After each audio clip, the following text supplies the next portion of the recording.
আসসালামু আলাইকুম প্রিয় বন্ধুরা, কেমন আছেন? নতুন একটা ভিডিও নিয়ে হাজির হচ্ছে। আজকের যে ভিডিওটা দেখাচ্ছি এটা একটা বেদনাদায়ক ভিডিও। এই হনুমানটা আজ 2 দিন যাবৎ আমাদের এখানে আসছে। হনুমানের হাতটা অনেক কষ্টের। একটা সংবাদের মাধ্যমে জানতে পারলাম যে এখন তো তালের সিজন, তালের রস খাওয়া হয়। তো এই হনুমান তালের রস খাচ্ছিল, ঠিক সেই সময় পিছন থেকে একটা লোক তার ডান হাতে গিয়ে কোপ দেয়, যার কারণে তার হাতটা কেটে যায়। আস্তে আস্তে হাতটা জোড়া লেগেছে, কিন্তু এই হাত দিয়ে আর সে কোনো কিছু করতে পারে না। এই হাতে সে কোনো শক্তি পায় না, যার কারণেই এখানে যতবারই সে আসে এই হাত দিয়ে, বাম হাত দিয়ে তার ডান হাতটা দেখায় যে আমার এই হাতে কোনো বল নেই।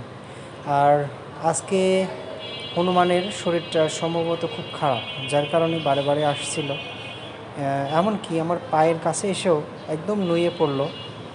দেখে খুব খারাপ লাগলো, মায়া লাগলো। আসলে মানুষের বিবেক হারিয়ে গিয়েছে। তা না হলে এই একটা পশু, সেই পশুর সঙ্গে এমন আচরণ করতে পারে, এটা কষ্টদায়ক। কারণ এই পশুটা ওর হাতে এখন কতটাই যন্ত্রণা হচ্ছে একমাত্র ওই জানে, আর মহান সৃষ্টিকর্তা জানে।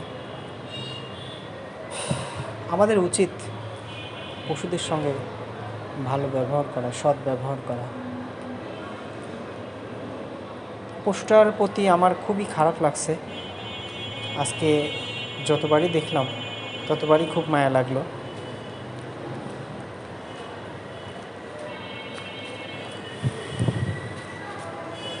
জানি না এই পশুটা কতদিন এরকম বেঁচে থাকতে পারবে।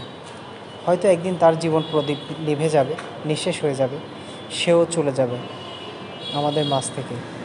কিন্তু সৃষ্টিকর্তার কাছে অবশ্যই সে বিচার রেখে যাবে যে তার সঙ্গে যে অমানবিক একটা আচরণ করা হয়েছে। জানি না কে করেছে। খুবই কষ্টদায়ক একটা জীবন সে অতিবাহিত করছে। হাত দিয়ে দেখেন বারবার কিভাবে দেখাচ্ছে যে এই হাতে তার সমস্যা, এই হাতে তার কোনো শক্তি নেই, এই হাত দিয়ে সে কিচ্ছু করতে পারে না। গতকাল যখন আসছিল একজন তাকে কলা দিয়েছিল, সে হাত দিয়ে দেখাচ্ছিল এইখানে এরকম করেই যে আমার এই হাতে কোনো শক্তি নেই, আমি খেতে পারি না।